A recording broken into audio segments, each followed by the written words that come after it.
actually a military police car with two policemen inside. The one who was sitting in a passenger seat was Marco Elisceresi, and he was lucky enough to be the one who spotted the creature and grabbed it with his bare arms, bare hands, got back to the car, put the creature in his lap, and took to the hospital. 25 days after that, he died on February 15 of some bacteria attacks, proving that his immunodeficiency system was absolutely destroyed. And army personnel and authorities kept it all secret for lots of time until the UFO researchers started protesting along with the press, and we did so much pressure that eventually information was released about it. The exobiological aspect, that the probability of life out there has actually increased over what it was in 1950. And the indication that there may be ways of traveling faster than the speed of light so that, hey, they can get here from there. It doesn't mean that they're coming in 5 minutes or they're coming every hour or every day, but you know, they might be able to traverse huge distances in a period of weeks or months or something instead of spending hundreds or thousands of years. Well, look at the UFO sightings. Maybe they provide the answer that they are here. There was talk in the war room about a study that was underway. And this study became initiated in 1961 as a result of an event that occurred early February in 1961, where a flight of unidentified objects were flying from the Soviet sector to the east over the Warsaw Pact, toward the west over the NATO lines. These objects were very high, they were very fast, they were in formation, they appeared to be circular in shape, and they were obviously under intelligent control. They came in a formation of, well, what appeared to be almost 100 of them. And they flew in formation at a high rate of speed from the east over NATO, over the Channel, southern coast of England, where they turned, flew north, and disappeared from NATO radar over the Norwegian Sea. We found out that the Soviets had gone on alert, the Warsaw Pact had gone on alert because they picked them up.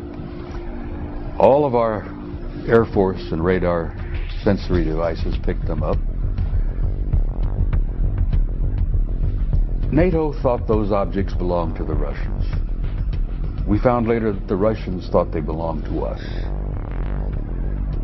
Both forces were to find out later that they didn't belong to any of us, that they belonged to somebody else. And of course the big question is, who the hell do they belong to? Who are they? What are they? Where are they from?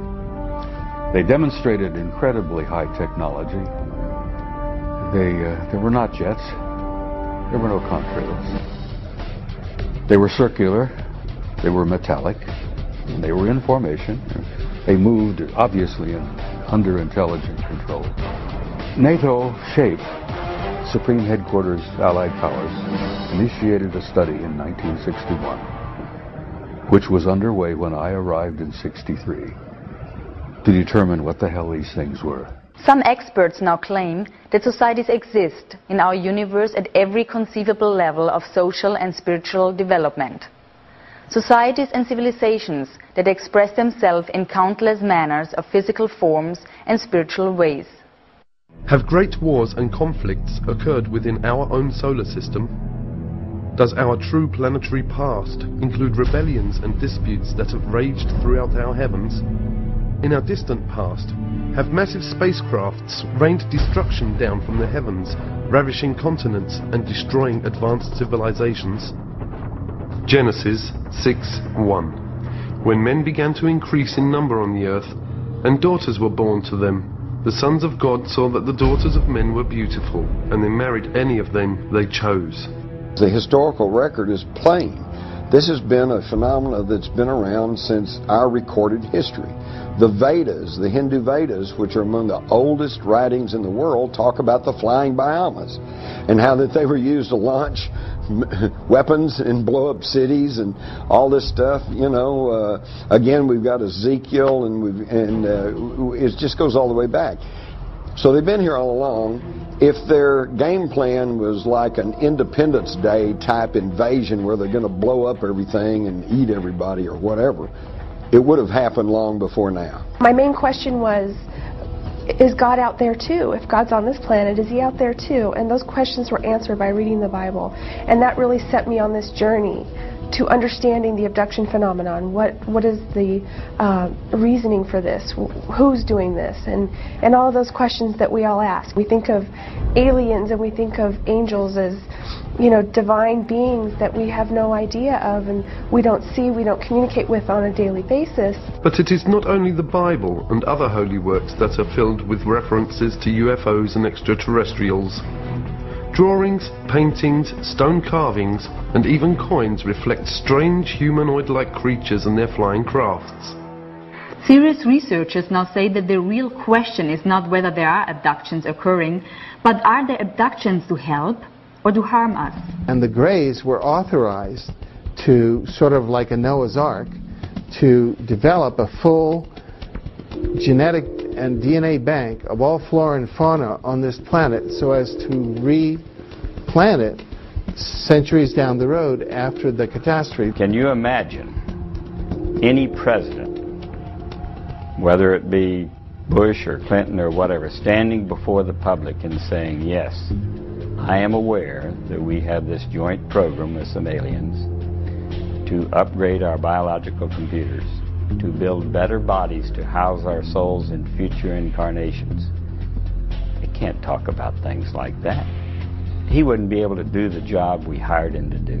What we know of the reptilians by a number of abductees, contactees and also whistleblowers is that there seems to be a lot of evidence supporting the existence of this race of beings on the planet for thousands of years. In other words, that we might consider them to be an indigenous Earth species, an advanced non-human species that has lived on the Earth for thousands of years and actually may have played quite an important role in the genetic manipulation or engineering which supposedly has happened when it comes to humanity. There are various groups and individual species who from time to time come and visit this planet, zoop around, and I think that to try to ascribe any one particular motive to them is tantamount to us looking up at the air at a Boeing 767 aircraft and saying, are those people good or bad?